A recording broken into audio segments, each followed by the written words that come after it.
let's look at the way that the SecuRam Bio Keypad handles the differences between master users, users 1 and 2, and regular users of the safe, anywhere from user 3 to user 30.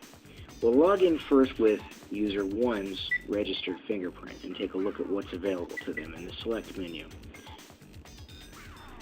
Scrolling down, we see that Set Change User Code is available. System Info, which gives you information regarding the number of users currently set up in the safe, as well as the version of software that's on there.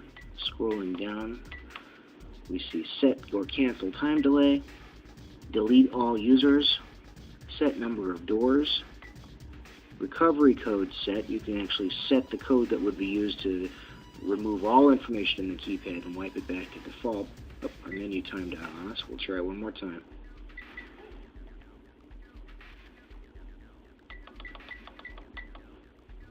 Set Number of Doors allows you to set this keypad up for multiple locks, up to 4. Recovery Code Set means that you can establish the recovery code for this, and Recovery System means that you can wipe the system back to default settings if necessary. Cycle testing and hardware testing allow you to check the function of the lock to make sure it's working. And Security Level 2 means you can actually change the security level of this keypad until you have a higher level of security. Security Level 1 means you're logging in with just your fingerprint and just your combination. You can pick between one of the two.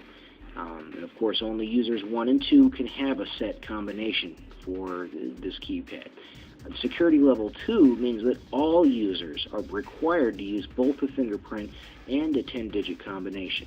So if it's required for other employees at the location where the keypad is to have a combination, they would need to change it to Security Level 2, and they would be required to access using both the fingerprint and the 10-digit security combination.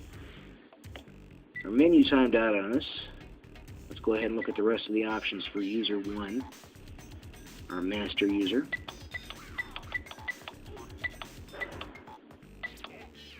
Cycle testing, hardware testing, Security Level 2. Here we are. Disable user code is available.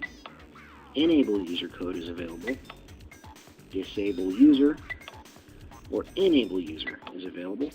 And of course, delete one user as well, and enroll one user. Those are all of the options that a master user has available to them.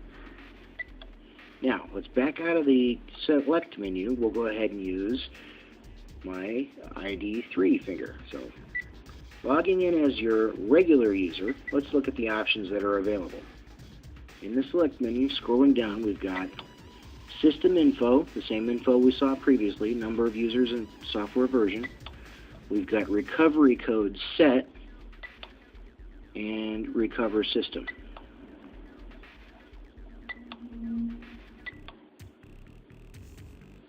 Now, in going ahead and setting a recovery code,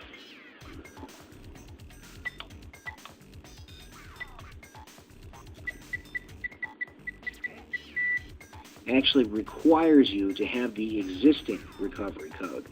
So no user can simply go in and establish complete control over this keypad unless they actually have a finger or combination that's been registered to the user 1 or user 2, or unless they have the recovery code already. User 1 and User 2 can go in and recover the system at any time without the recovery code, simply by logging in as themselves and selecting Recover as an option. Let's look at the other options available for regular users of the keypad. In the Select menu, we have System Info, Recovery Code Set, and Recover System. Those are the only options available to regular users of the safe, and you can only recover the system if you have the recovery code as well. So very little can actually be done by the regular users of the safe. User IDs 3 through 30. User IDs 1 and 2 are the ones that need to manage the entire keypad.